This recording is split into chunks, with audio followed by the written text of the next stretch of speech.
मतलब होता है जो नित्य प्रतिदिन हवन करे, उनको अग्निहोत्री ब्राह्मण कहते। बड़े ज्योतिषाचार्य अग्निहोत्री ब्राह्मण थे। एक दिन अजामिल महाराज जंगल में गए हवन की संविधा लेने के लिए। वहां पर उनने एक दृश्य देखा और वहां पर एक गणिका थी। उस गणिका को अपने घर में लेकर के आ गए और उस गणिका को घर में रख लिया। गणिका को क्या चाहिए? केवल धन। और अजामिल महाराज के पास में बहुत सारा धन था। आज जैसे उस गणिका ने देखा, कहा महाराज इस घर में और कौन है? तो कहा ये हमारी पत्नी, कहा इसको निकालो। अजामिल महाराज ने घर से बाहर कर दिया। अब यहाँ पर अजामिल महाराज अकेले रहते हैं, वह गणिका रहती है। जैसे ही अजामिल महाराज पूजन पाठ करने के लिए बैठे, उसने मना किया। अजामिल महाराज ने पूजन पाठ हवन सब कुछ छोड़ दिया। कहते ना जैसी संगत होती है ना वैसे ही आदमी का स्वभाव होता है। यदि अच्छी संगत करेंगे तो हमारे ऊपर ठाकुर जी की अवश्य कृपा होगी। यदि हम बुरा संग करेंगे तो जितने भी हमारे दादा परदादा माता पिता कितनी भी संपत्ति जोड़ करके क्यों न चले गए हो, 2 मिनट में पता नहीं चलेगा कब चले गए। यहाँ पर अजामिल महाराज रहते हैं, पूजन पाठ सब कुछ बंद हो गया है।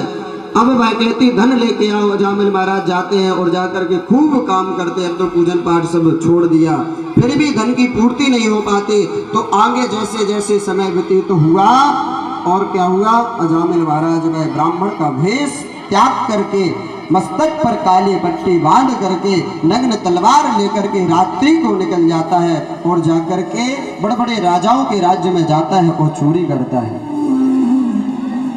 200 रुपए का दान फिर से संतोष सेन जी की तरफ से आए। एक बार इन दानदाताओं के लिए जोरदार तालियों की सेवा करें। बिहारी जी की कृपा इनके ऊपर सदैव बनी रहे और राजा रामचंद्र भगवान की कृपा बनी रहे। हमेशा ऐसे ही दान करते रहे। जय जय श्री राधे। हमारे संतोष सेन जी के लिए जोरदार ताली तो ठीक है, पर एक निवेदन है कि इकट्ठा दे दो, है कि नहीं? कथा में एक बार और बोल दो भैया, फिर लास्ट में बीच में भजन के बाद में बोल देगा। देखो बोलना तो जरूरी है, क्योंकि यदि नाम नहीं बोलेंगे ना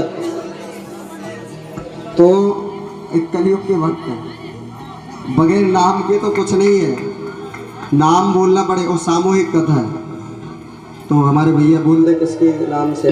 फिर से 100 रुपए का दान आया है भैया संतोष सेन जी की तरफ से। एक बार जोरदार तालियों की सेवा करें आप सभी भक्त। संतोष सेन जी से निवेदन है जो भी है। अच्छा जी है संतोष सेन, खबर जो इकट्ठे दे दो। हाँ इकट्ठे दे दो तो सही है। नहीं कथा में गया तुम बार बार बुलवा रहे। अब इकट्ठे सीधे 1100 निकालने, ठीक है? बोले भक्तवत्सल भगवान की उनके ऊपर खूब कृपा हो ठाकुर जी की। कल से तो एकदम 150 एकदम चल रहे हैं। क्या चक्कर है वो समझ में ही नहीं आ रहा। तो यहाँ पर श्री सुखदेव जी महाराज कहते हैं जो अजामिल महाराज है ना अब चोरी करने लगे। कई राजाओं ने पकड़ा, बंदी गृह में भी डाला।